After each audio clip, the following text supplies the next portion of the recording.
US election जीतने के बाद डोनाल्ड ट्रंप और रूस के राष्ट्रपति पुतिन की दोस्ती की खूब चर्चा हो रही है। लेकिन ट्रंप के चुनाव जीतने के बाद यूक्रेन ने रूस पर अब तक का सबसे बड़ा हमला किया है। यूक्रेन ने मॉस्को पर करीब 35 ड्रोन्स के जरिए हमला किया है।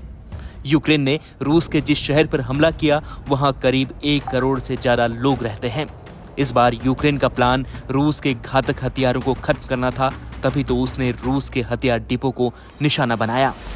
यूक्रेन ने रूस के अलग अलग 7 जगहों पर हमला किया, जिसमें उसने करीब 50 ड्रोन्स का इस्तेमाल किया है। जिसके बाद इस हमले का जवाब देते हुए रूस ने भी यूक्रेन पर बड़ा हमला किया, जिसमें कई लोगों के मारे जाने की खबर आ रही है।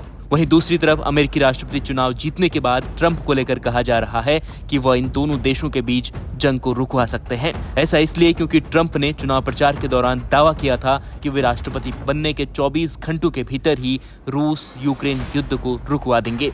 जिसके बाद चुनाव जीतने के बाद उन्होंने रूस के राष्ट्रपति व्लादिमीर पुतिन और जेलेंस्की से बात की थी, लेकिन इन दोनों देशों ने ट्रंप की बात शायद नहीं मानी है। अब इस पूरे घटनाक्रम के बाद कहा जा रहा है कि अमेरिका से यूक्रेन को मिलने वाली मदद रुक सकती है। साल 2022 से चली आ रही इन दोनों देशों की लड़ाई में अब तक अमेरिका का रुख कुछ और था, लेकिन ट्रंप का दृष्टिकोण जो बाइडेन द्वारा अपनाए गए दृष्टिकोण से बिल्कुल अलग नजर आ रहा है। ट्रंप इस जंग को लेकर सीधे पुतिन से बात करने के पक्ष में हैं और वो ऐसा कर भी रहे हैं। लेकिन ऐसे में अगर यूक्रेन ट्रंप की बात नहीं मानता तो उसे अमेरिका से मिलने वाली मदद रुक सकती है।